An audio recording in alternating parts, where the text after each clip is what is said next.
नमस्कार। ये आकाशवाणी पटना है। अब आप अभिषेक दास से प्रादेशिक समाचार सुनिए। पहले मुख्य समाचार। प्रदेश के नगर निकायों के जनप्रतिनिधियों ने नगर पालिका संशोधन विधेयक 2024 के प्रावधानों पर आपत्ति जताई। पटना नगर निगम ने विधेयक के खिलाफ पारित किया निंदा प्रस्ताव।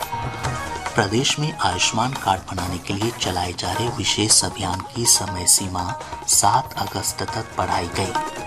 वित्तीय वर्ष 2023-24 के लिए आयकर रिटर्न भरने का आज अंतिम दिन। और पेरिस ओलंपिक में आज 5वें दिन भारत के मुक्केबाज, तीरंदाज, बैडमिंटन खिलाड़ी और निशानेबाज अपनी अपनी चुनौती पेश करेंगे। अब समाचार विस्तार से। प्रदेश के नगर निकायों के जनप्रतिनिधियों ने नगर पालिका संशोधन विधेयक 2024 के प्रावधानों पर आपत्ति जताई है। बिहार मुख्य पार्षद महासंघ आज इस विधेयक के खिलाफ पटना में बैठक करेगा। बैठक में आगे की रणनीति पर चर्चा की जाएगी। इधर पटना नगर निगम की मेयर सीता साहू ने बताया कि कल हुई नगर निगम बोर्ड की बैठक में विधेयक के खिलाफ निंदा प्रस्ताव पारित किया गया। उन्होंने कहा कि संशोधित विधेयक के खिलाफ पटना उच्च न्यायालय में अपील की जाएगी। गौरतलब है कि इस विधेयक द्वारा साफ सफाई और कचरा प्रबंधन की दर के निर्धारण का अधिकार नगर निकाय की जगह नगर विकास विभाग को दिया गया है। साथ ही विधेयक में कहा गया है कि विभागीय फैसले के खिलाफ नगर निकायों की बैठक में कोई प्रस्ताव नहीं लाया जा सकता है। इसके अलावा संशोधित विधेयक में मुख्य पार्षद और उप मुख्य पार्षद के विरुद्ध लाए जाने वाले अविश्वास प्रस्ताव की व्यवस्था को समाप्त करने का भी प्रावधान है।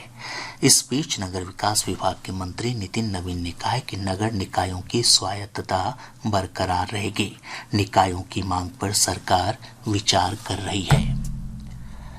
प्रदेश में आयुष्मान भारत प्रधानमंत्री जन आरोग्य योजना और मुख्यमंत्री जन आरोग्य योजना के तहत स्वास्थ्य कार्ड बनाने के लिए चलाए जा रहे विशेष अभियान की समय सीमा 7 अगस्त तक बढ़ा दी गई है।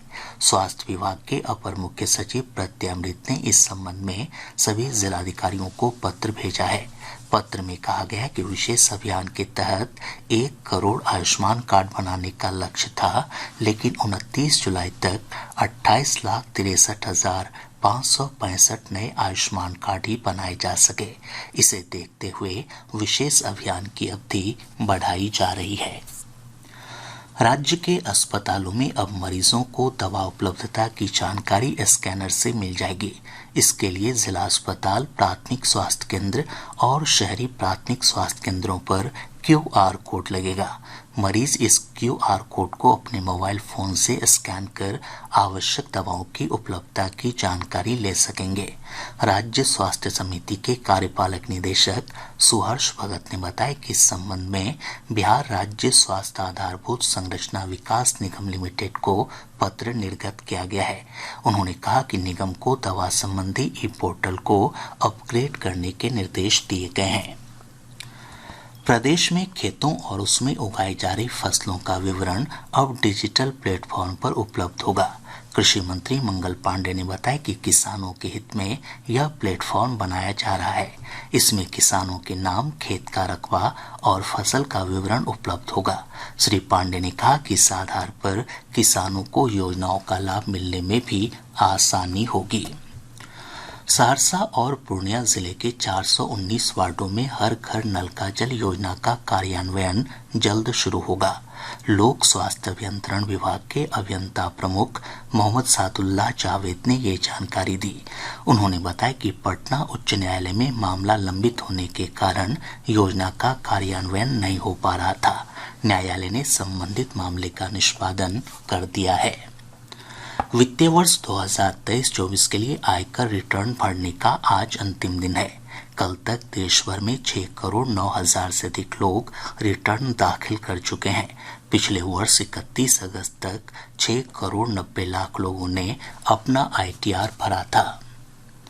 सुप्रीम कोर्ट ने अपने एक फैसले में कहा कि राज्यों के बार काउंसिल नए वकीलों से अधिवक्ता अधिनियम 1961 में तय राशि से अधिक पंजीकरण शुल्क नहीं ले सकते हैं।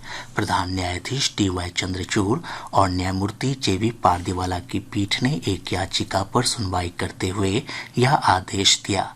पीठ ने कहा कि कानून में तय रकम से अधिक की राशि लेना हाशिए पर खड़े और आर्थिक रूप से कमजोर वर्गों के खिलाफ प्रणालीगत भेदभाव को बढ़ावा देता है।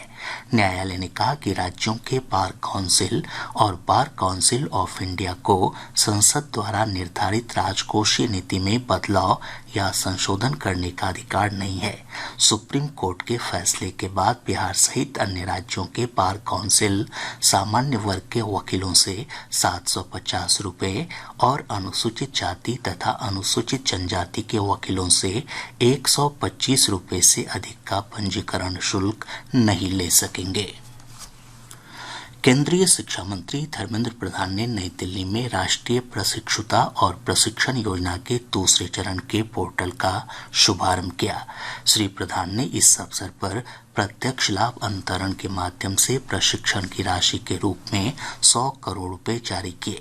इस योजना का उद्देश्य प्रशिक्षुता का लोकतांत्रिकीकरण करना, युवा आकांक्षाओं को पूरा करना और उन्हें भविष्य के लिए तैयार करना है। इस अवसर पर श्री प्रधान ने कहा कि यह मंच छात्रों को कौशल बढ़ाने और उद्योग निकायों के अनुकूल बनने के अवसर प्रदान करेगा। उन्होंने कहा कि योजना के तहत 6 महीने से 18वें महीने की प्रशिक्षुता अवधि के दौरान छात्रों को 4500 रुपये प्रति माह प्रदान किए जाएंगे। शेष समाचार। पेरिस ओलंपिक 2024 में आज 5वें दिन भारत के मुक्केबाज, तीरंदाज, बैडमिंटन खिलाड़ी और निशानेबाज अपनी अपनी स्पर्धाएं खेलेंगे। एक रिपोर्ट। पेरिस ओलंपिक खेलों के चौथे दिन मनु भाकर और सरबजोत सिंह की जोड़ी ने भारत को 10 मीटर एयर पिस्टल के मिश्रित युगल वर्ग में कांस्य पदक दिलाकर दिन की अच्छी शुरुआत की थी, लेकिन दिन खत्म होते होते भारतीय दल के दूसरे खिलाड़ियों के प्रदर्शन से निराशा ही हाथ लगी। हमारे तीनों मुक्केबाज अमित पंघल, जास्मिन लंबोरिया और प्रीति पवार अपने अपने बाउट्स हार कर पदक की दौड़ से बाहर हो गए। महिलाओं के 54 किलो वर्ग में प्रीति पवार को कोलंबिया की येनी अरायस ने एक कड़े क्वार्टर फाइनल मुकाबले में 3-2 से शिकस्त दी। क्या कहती हैं प्रीति? मैं अपना बेस्ट दे पाई हूँ। मैं और मेहनत करूंगी नेक्स्ट ओलंपिक के लिए।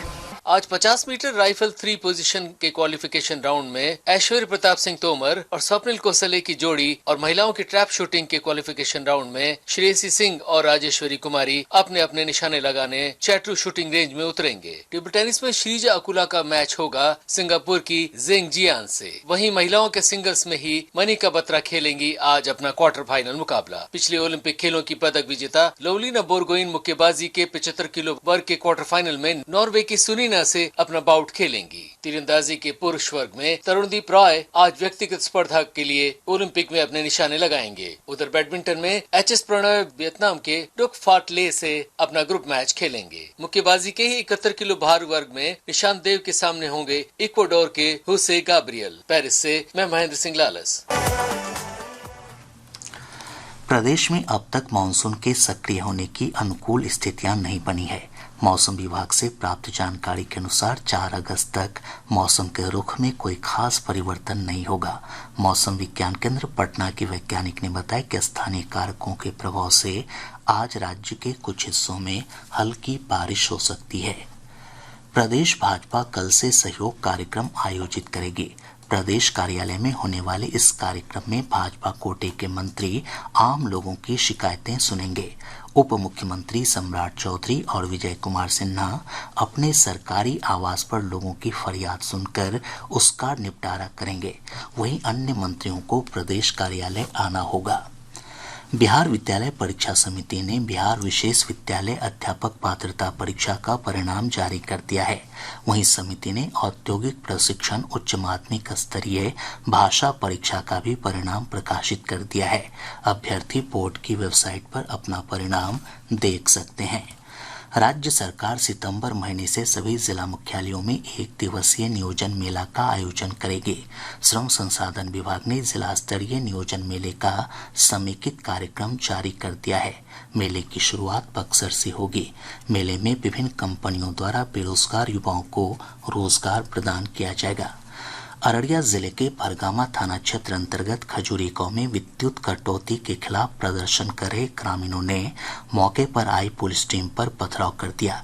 इसमें एक प्रशिक्षु डीएसपी समेत 1 दर्जन से अधिक पुलिसकर्मी घायल हो गए।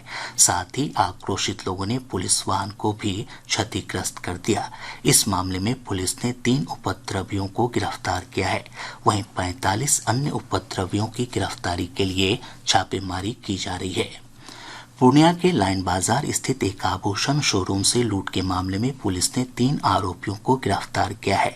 खगड़िया जिले के बेलदौर थाना क्षेत्र अंतर्गत चकमनिया गांव में डीआईयू और पुलिस की टीम ने संयुक्त रूप से छापेमारी कर 3 हथियार तस्करों को 20 देसी पिस्तौल, 79 कारतूस और गांजा तथा शराब के साथ गिरफ्तार किया है। गिरफ्तार तस्करों में एक महिला भी शामिल है। दरभंगा की पॉक्सो अदालत ने एक नाबालिग से दुष्कर्म और उसका वीडियो वायरल करने के दोषी मुरारी कुमार, रोहन कुमार, सागर कुमार और अशोक कुमार को 20-20 वर्ष कारावास की सजा सुनाई है।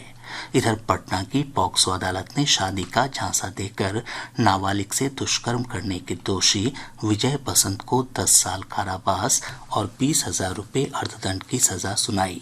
शेखपुरा जिला आज अपना 31वां स्थापना दिवस मना रहा है। इस अवसर पर आज सुबह स्कूली बच्चों ने प्रभात फेरी निकाली। अब पटना से प्रकाशित प्रमुख समाचार पत्रों की सुर्खियां।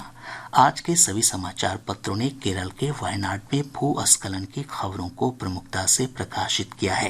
हिंदुस्तान की सुर्खी है, वायनाड में विनाश, 123 जिंदा दफन।